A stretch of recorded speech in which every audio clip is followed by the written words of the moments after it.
coming up next on In the Box Seat podcast. I think so. I think you have to sort of adapt everywhere you go. I've learned to sort of ride a little bit. How can I say it?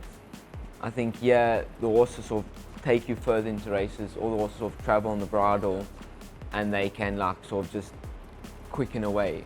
Whereas there's a lot. I think because of you riding sometimes heavy going, and there's races where you literally have to ride the horse all the way from the jump. I rode one the other day where I literally is bottomless ground. Everyone went flat out. Mine was out the back, and for six furlongs I just pushed it the whole way, and then she came and won. So I think it's definitely a different style, and you definitely have to get used to that style and sort of the way they ride there to ride the horses.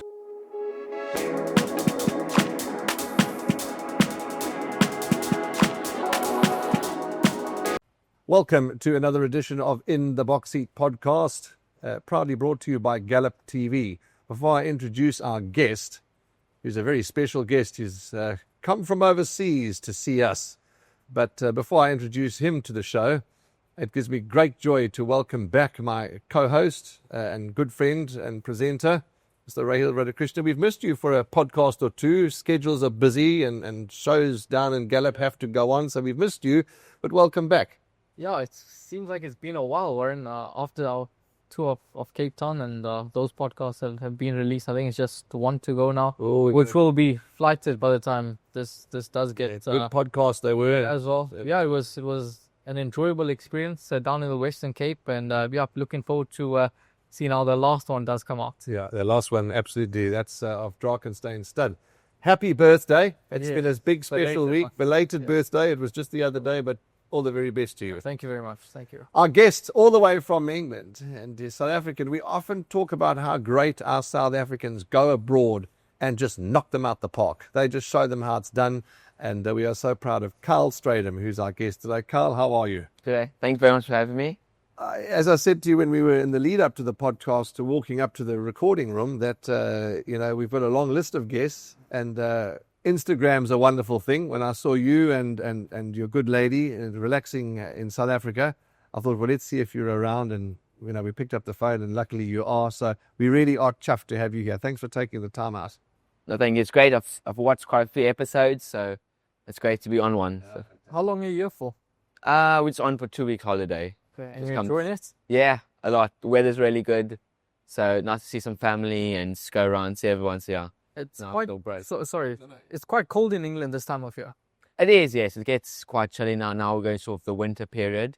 It's more sort of real character building stuff, I would say, because the days are quite cold and dark. So, but no, it's a good time of year also, just to sort of work hard. This 2 weeks that you've got off, is it sort of, are you missing? It's maybe a silly question. I know there's a lot of jumps racing, but are you missing much racing?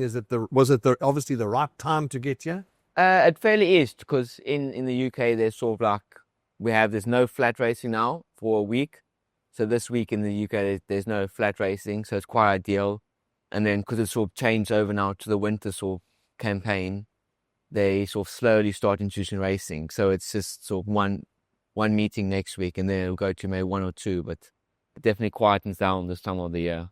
What's the jumps racing like over in the UK? I mean, how's the hype around that compared to the flat racing? It's quite big, to be fair. I must say, for me, it's taken me a bit of following to get into and get used to. I'm not sort of fully there, but I know it's a big culture over there. They love jump racing, especially when it comes to the winter campaign. It's their main sort of racing platform. I would say it keeps the winter going.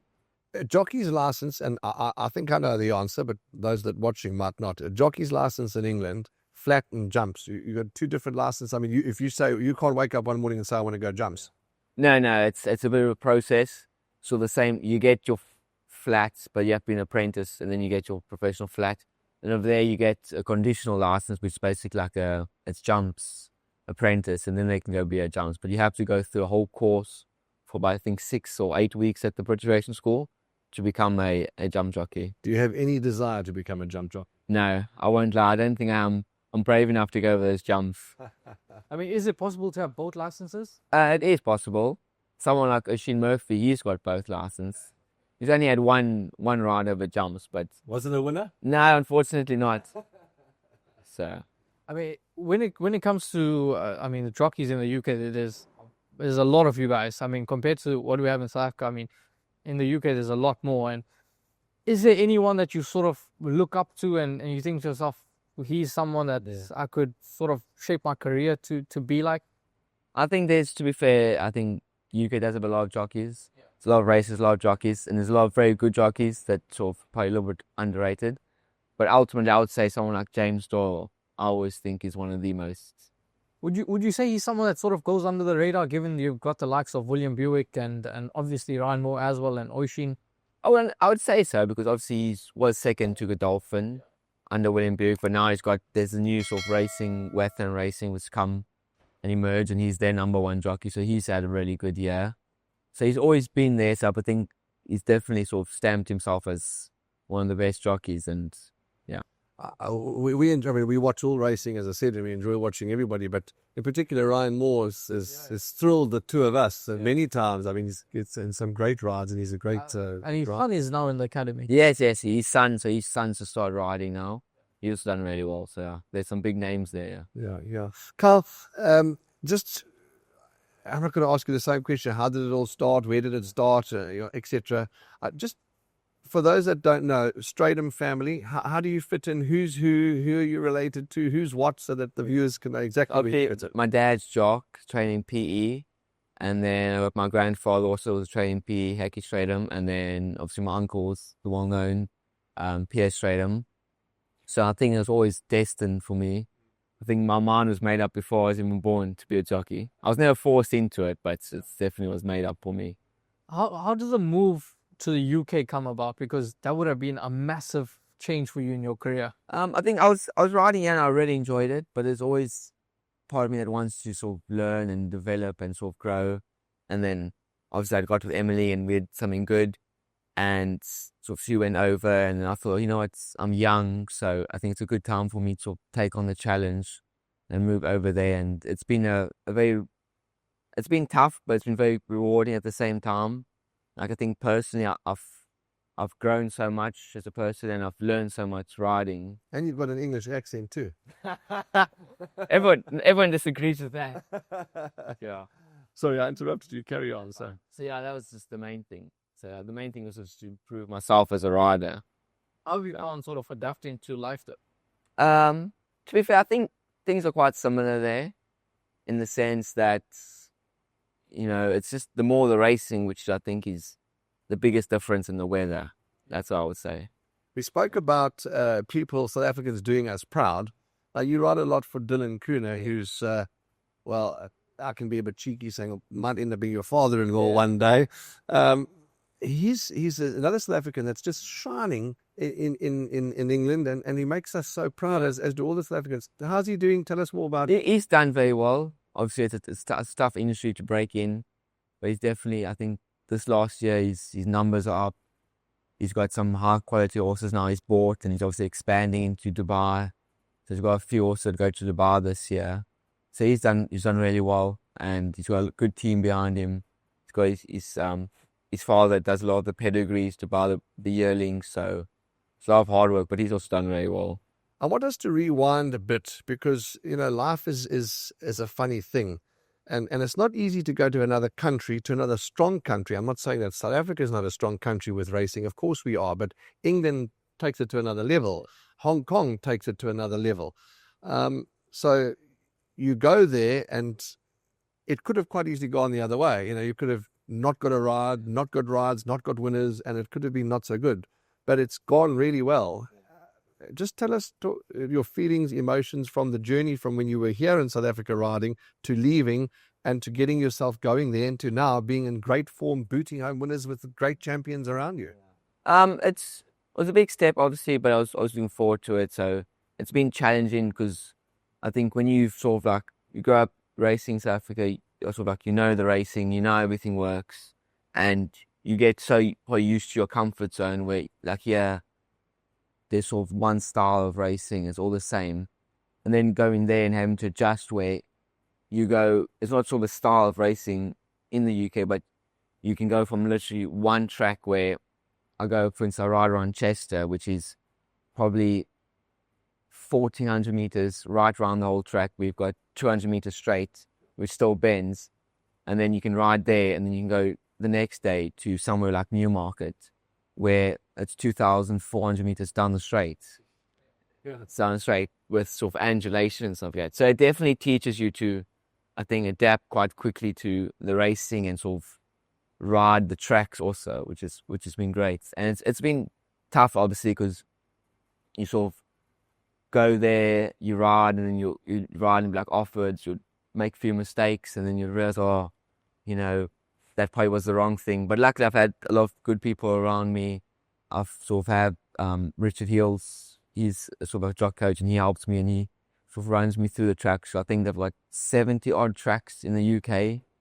So no, it's been good.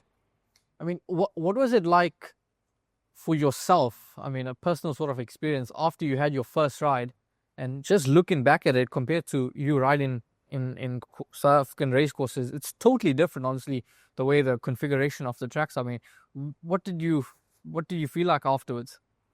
It was very different. I mean, I think my first ride was literally 1,000 meters around 2 bends. Yeah. And I was like shocked, and it all went literally down in a flash. And then it was my second ride actually where I had my first winner there. So that was really rewarding. It was also a bit of a challenge because I remember it just rained for about 7 days straight before that. And you race here in South Africa, it may get a bit soft, but it's quite easy to sort of abandon the meeting or move it to a poly. There isn't really that. There'll be bottomless ground. And what is bottomless ground? I mean, when you have, for pen reading, for example, what would you say that would be around? It's difficult because obviously I think they don't water any of the tracks. So it's all based on, most of the time, just the natural weather. But there it could rain for 6-7 days, and you could walk it, and your feet would go this deep into the ground. Sure. So you've ridden on a soft or yielding track here in South Africa, where it kicks up, cuts up, and you've obviously had the experience of riding in a bottomless ground or really. How do the two compare? I mean, is there no comparison? No, I think it's quite different. But the thing is, though, obviously, yeah, in South Africa, all the tracks get water all the time. So it's always, the tracks are quite even in the sense that if it rains or gets sort of wet and yielding, it'll be sort of yielding the whole way through. Whereas there, I've learned, because some of the tracks can literally go straight down and straight back up, and then there'll be like, the straight will literally be at like a 45-degree angle. So you can go from one side of the track to being heavy in places, and then you go to the other side and it could be soft. So it's a lot of sort of understanding of tracks there and knowing where to go also. And there is a lot of, I think there's a lot more track bias at a few tracks. So that does. Which track have you found the hardest to ride at? It's difficult. I think Newmarket is a very challenging track because obviously it's like 2,200 meters, 2,400, just down the straight, wide open track. And the track can be quite testing because it's very undulating. Like you'll go into like 2 or 3 dips and sort of like going towards the finish, you're climbing like, must be 5 meters sort of. So it takes, like things like that take a lot of getting used to and understanding. You've got to obviously plan, I mean, you ride for other trainers, mainly for Dylan, is that correct? Yeah. I mean, to plan your travels. I mean, I know that maybe Dylan could have, runners at both 2 different centres. How do you sort all that out? The travel, I mean, obviously you can only ride Can you ride at one race meeting for the first half and go to the next for the second half? So before I moved there, they were allowed 2 meetings because most tracks, I wouldn't say you don't really fly anywhere, you drive. But there's been times where you drive 5 hours to a racetrack and you have for one ride, or you can go to Newmarket, which is 10 minutes down the road. Okay. So before, I think they were allowed to do 2 meetings. They would literally go one place, ride the afternoon, and then there'll be a night meeting somewhere else, and they'll get in the car and run. But now you're only allowed to go to 1 meeting. So, because I don't ride, obviously I'm still building up. Like I ride for Dylan, I ride for my boss, and there's a few other small trainers I ride for. So normally it's been fairly good where most of the time they fall on different days. There's been the odd time where I've had to choose and stuff like that, but most of the time everyone's very fair because the way you can have 6 meetings on the card. So it's normal for a jockey to be on their horse, sort of ride it, and then they go somewhere else for meeting because there's a lot of sort of jockeys that are retained to trainers and owners there. So, what sort of been your most memorable experience in the UK so far? I've ridden my first winner. Well, I had my first ride at the Epsom Derby track. Yeah. And that's one. I think that was a very memorable memory. And then this year I had a normal just class 5 winner, but Ryan Moore ran second. So that was a memorable one. Where was that? At Yarmouth. Okay. Yeah. It was quite nice because the owners are also South African. Jill and Marius Mostak. They own. Oh, is that? Yeah. Okay, I saw that on Facebook. Okay. So I'm going to get a picture of Ryan in second place. Ryan. So that was The biggest nice. In your car. Yeah, that was. They say he's not great with the media. He's not great. He doesn't love. Not that he's not great with the media. He deals with the media, of course, but he doesn't love the media. No. As a person in the jock room, I mean, when you beat him, he's cool. Very nice. Not the most talkative. He's very, I must say, he's professional. He goes there, gets his job done. Yeah. No sort of messing about. But he's also that everyone there, they're all friends in the jockey room. You can go and you can ask anyone. Like, I'll go to even like Ocean Murphy or anyone. You just go and have a chat to them, and also because they know the tracks and they'll explain it and they run through. So they're all everyone sort of tries to help each other. Kyle and Dylan are going to be our key because we've got some guests on the list that we want to. I mean, Ryan Moore will be lovely. They're going to be our wingman. Dylan and Kyle will be our wingmen, absolutely, because we've got a few English guests that we're dying to target, even if it means us getting in a plane to go there. We're going to do it, but nevertheless, we'll talk more about that later. The South African riding styles and the overseas riding styles from all over the world are different. Each jockey's got their, and obviously watching you can say, hey, there's Kyle because you've got your beautiful style and have you ever sort of like thought, well, sure, but I need to adapt or I need to change my style, or have you just stuck to your guns? I think so. I think you have to sort of adapt everywhere you go. I've learned to sort of ride a little bit. How can I say it? I think the horses sort of take you further into races, or the horses sort of travel on the bridle, and they can like sort of just quicken away. Whereas there's a lot. I think sort of riding is sometimes heavy going, and there's races where you literally have to ride the horse all the way from the jump. I rode one the other day where I literally was bottomless ground. Everyone went flat out. Mine was out the back, and for six furlongs, I just pushed it the whole way, and then she came and won. So I think it's definitely a different style, and you definitely have to get used to that style and sort of the way they ride there to ride the horses. Because I think it's a good point. I'm glad you mentioned that because I was actually going to ask you about that. In South Africa, riders generally tend to go between the 500 and the 400. Yeah. In the UK, it seems like everyone goes at the 800. Yeah. I mean, you start going early. I mean, is it just based on the ground, or is that just how racing happens there? I think it's just the way they train there. Because whenever I tell them that you go in the mornings, we work in 400 meters, and then they maybe sprint for 100 meters at home, and then that's their work done. Whereas they would go and would do 2 canters of literally 1,000 meters canter, and it's uphill, go back down, and you go for second canter. And that's sort of a normal routine type of thing. So I think the horses they stay on a lot more there. Like, there's some that obviously they do quicken, but whereas, I think they also have a sharper turn of foot, but they can't maintain it. Yes.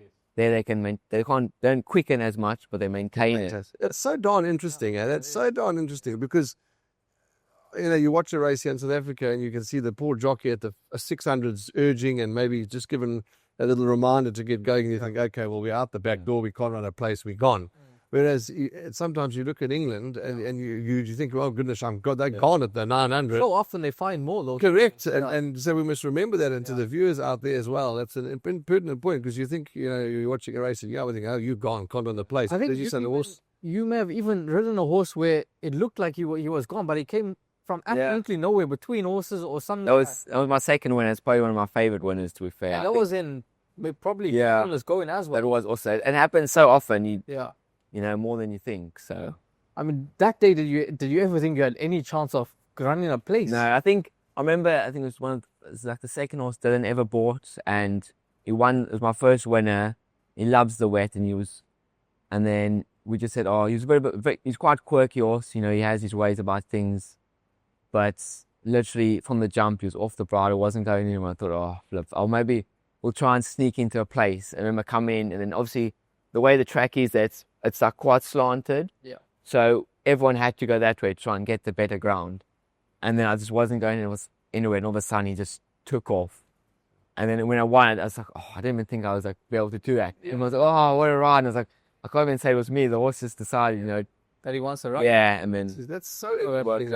I mean, you don't see that shit. Yeah. Absolutely not. And that really is really interesting. And I'm happy you touched on that. So that was the styles. Your weight, are they much? You know, is it easier as a taller heavyweight rider there than it is here? How are you managing things? Because yes, you're tall, but I mean you're looking good. Yeah, I think generally, to be fair, I do obviously. My weight's always been a struggle, and I always have to watch that. What do you walk around at? Well, I'm used to stones now because everything's stones. Right. So in the UK, normally I ride just 57 kilos. That's all. No weight because it's generally higher there. Yeah. Which does help, but obviously there it's a lot tougher because when sometimes you start racing at say first race 12 o'clock, 12:30, but it's a 3-4 hour drive. So you have to leave by already 8 o'clock in the morning to get there. So you have to watch your weight. You have to be sort of on top of it. Yeah. And yeah. Sure, that's very interesting. I mean, because when we had spoken to Mason, who you would have ridden, I mean, he often spoke to us in stone and stuff. Yeah. It's not something that we understand because it's not terminology that we're familiar with. But I mean, you mentioned 57 kg. What's it like when it comes to your fitness? Because I would think that the fitness of riders here in South Africa compared to UK would be different, given that how those tracks are compared to how these tracks are. I think it's different because, I think you go ride work in the mornings and you can ride 30 horses. Sure. And that's sort of like a normal everyday thing. Yeah. So I remember when you ride work at Summerford, you just start 5 and you just flat out till 9:30, 10.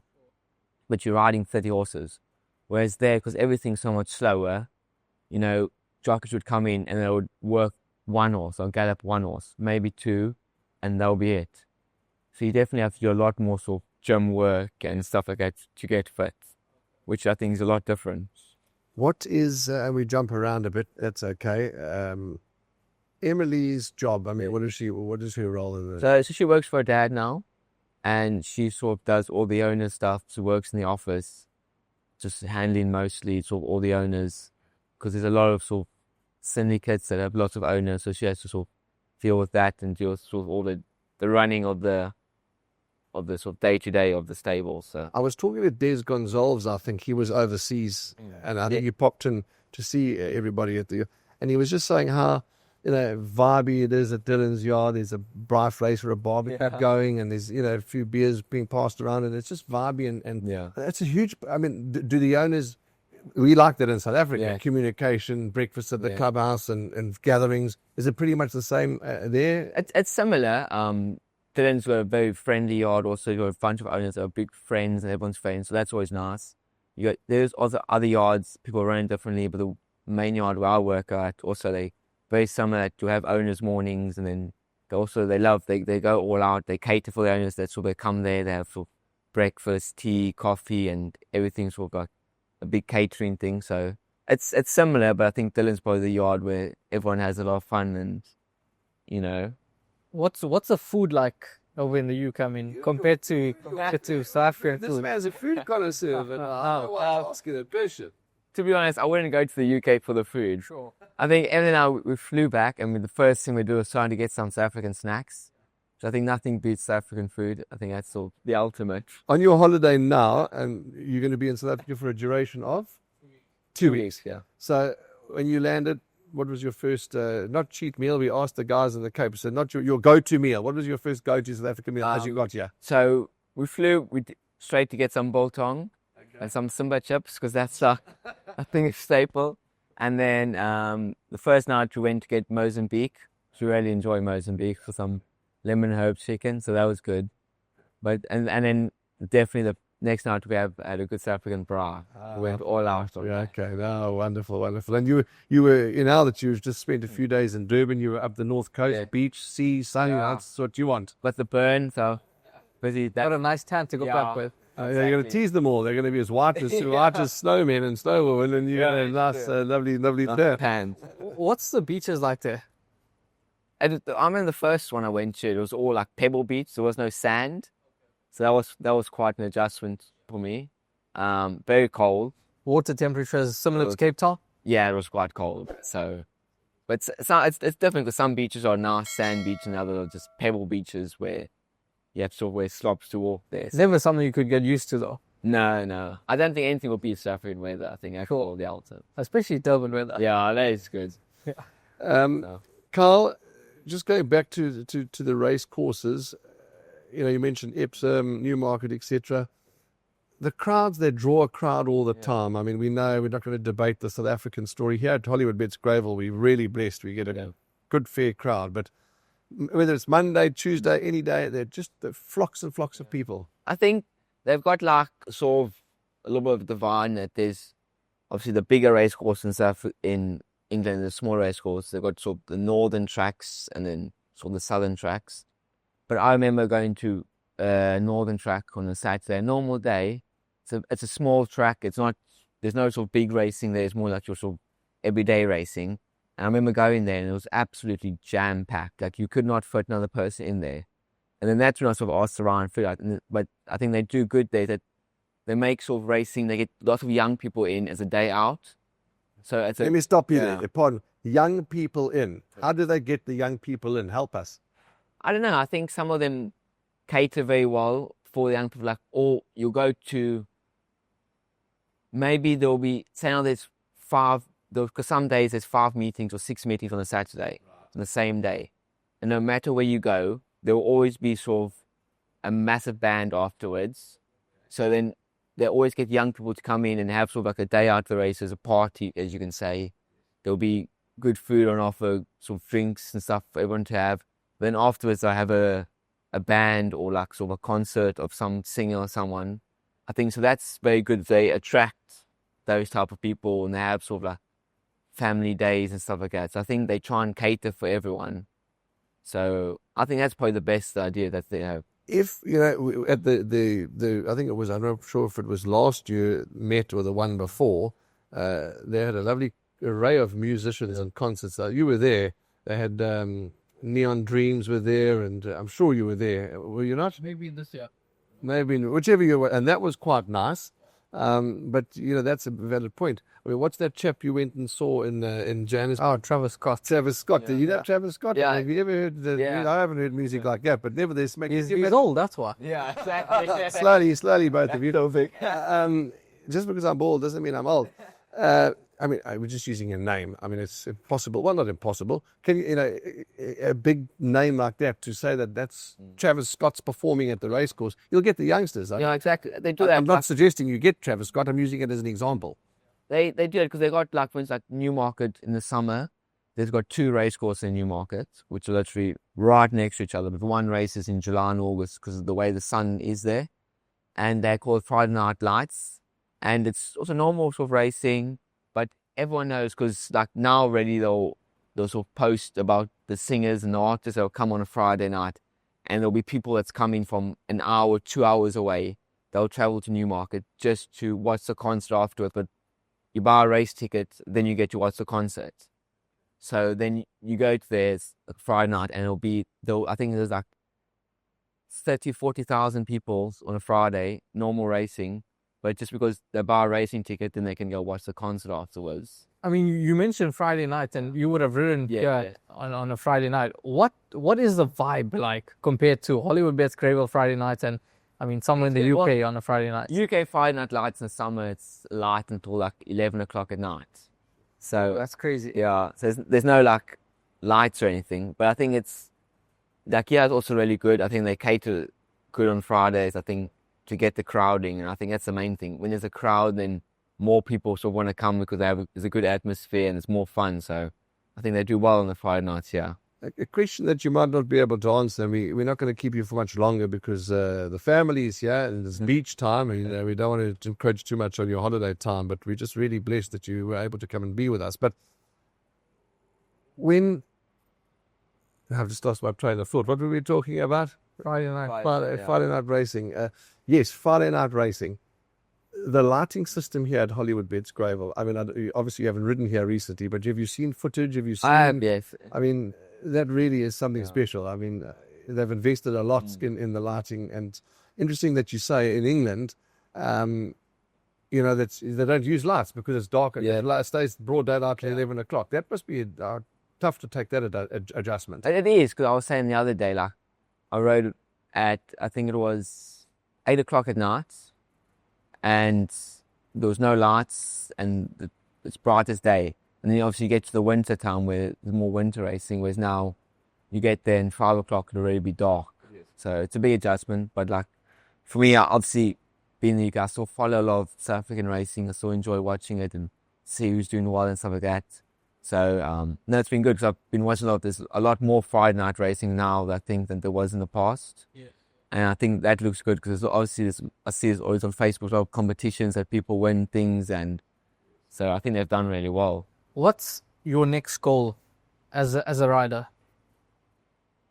I think obviously no matter what, you always want to improve, but I think it's to get sort of a bigger race win. I think that's the main thing. Like I've been close, a few rides and a few like listed and group races. I just hopefully now I can sort of get hopefully a bigger win on the board. There'll be. Is there any race that you've got in mind that may be a standout for you?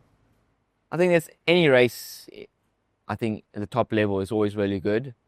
I think in the UK there's always obviously the Derby and stuff like that, but they have a race called the Juddmonte International. That's really well known and that always produce good race. That'll always be a tick on my list. But I think just to sort of get into that next level would be. Well, Dylan always, I mean, we can't all do our jobs perfectly right every single time. We'd all be, I don't know what we'd all be, faultless. But, I mean, if he's unhappy with something, does he tell you, do you talk straight? Yeah, to be fair, we've got a very good understanding. There's no sort of beating around the bush. He's very much a results man. So there's days where he just says, it's got to win. And you've got to make sure it wins. But, he's very good. He's very fair. We've done well together, and even if I sort of ride horses for him, I've done well on. I ask him, can I go somewhere else to ride for someone else? He's always understanding for that. But no, he's very good. So hopefully he's got some nice babies. Hopefully I can get a few of those that can just take him to the next level. Sure. So, yeah. No, that will be exciting for you and for your future as well. I mean, to get your name onto the big stage, that's what you ultimately want. You mentioned the future and looking forward to the future, etc. The news is that Keegan DeMillo now returns to South Africa, so we lost him for a good couple of years, and he did the right thing. I mean, anybody who wants to travel is great. Is there a chance, and I know you can't predict the future, but one day might Kyle Strydom come back to South Africa? Or I never know what happens in the future, but at the moment I've got some goals first I would like to achieve, and obviously I've got Emily and stuff, so we're building a good life there. So it's always the two of us that sort of make a decision. But I think you can never say, but currently we sort of got goals and ambitions that we want to achieve together. So apart from the UK and South Africa, is there any other racing jurisdiction that you'd like to ride at? I enjoy actually Dubai racing. I think because from PE days when I was still young in school, we always go sort of watch racing on a Friday, and then Dubai racing comes on Wednesday time. So I've enjoyed now sort of, because I see a lot of UK horses that go over, and so I've enjoyed watching Dubai racing, following that. And somewhere like New Zealand also I've enjoyed, and I even said, well, maybe one day we'll go just for a month and just see how it is, just to sort of gain that experience. So that'll be somewhere I just sort of want to tick off my bucket list. You mentioned Emily. It's been a wonderful, to see the two of you, meet, join up, and the two of you just grow together, and that really is heartwarming. So, to you and her, all the very best going forward, because, you make a smart couple, and it's just been great because you've been together for many years now. Yeah, I know, it's for 4 years now. So, she's been very good, because I can sometimes be a bit, I think, moody at times. So we all can. We all can. So, no, she's been very good. Supports me through everything, which is always, I think, needed. So. Okay. Jeez, I mean, it's interesting. This is the thing, and then we're going to have to end, unfortunately, but it is what it is. But just great that that you came to see us. Thank you, Kyle, and keep flying that South African flag high. And you've decided to do something with your career and to take it to the next level, and not just sit back and lob along. You've done us proud, and we thoroughly enjoy watching you and hearing the commentators screaming, Kyle Strydom, South African Kyle Strydom, and of course Dylan, and please send our very best to him, and of course he'll watch this. You're next, Dylan. You're next. But either we'll be flying to you or you'll be flying to us, or we'll do it on Zoom. But thanks for your time. Thank you very much. And we just wish you all the best. Thank you very much. It's great following your podcast also. No, thank you. You see, well, when Andrew was here, I mean, Andrew's semi-retired, and he was convinced that not many people watch the podcast, and you've just proven it for all the way from overseas. To be fair, I watched it. I remember when was it at some of our Cavals? Yes. So I think it's a nice podcast. It's always fun. It's always informative, and it's always catch up because you always catch up with different people, which is. Yeah, thank you. And it's hard to. One thing we always just saying, we're just going with to get a new guest every single week without missing. It's. But we love every second of it. We really we're passionate about our podcast and we love it. So thank you for that. But that's a wrap from us. Rahil Radhakrishna, Warren Lenferner, Kyle Strydom, and the entire team behind the cameras, who are looking a bit serious today. So we're going to have to find out if they're under pressure, if they've got meetings to attend. But they're looking a little serious, aren't they? Yeah, especially our big man, the producer. Big man, the producer. We're going to have to find out from him. Maybe his wife's giving him troubles. I don't know what the problem is, but he's looking far too serious for our liking. But thank you to them for doing all the hard work behind the scenes and sitting and doing all the editing. From all of us here at the In the Box Seat podcast, it's just been great to catch up with Kyle Strydom. We are so proud of him, and we'll cheer on every winner that he has overseas. And with Dylan and whoever rides, he rides for. That's a wrap from us. Be kind, be safe, punt well. And as always, we will see you in the number one box.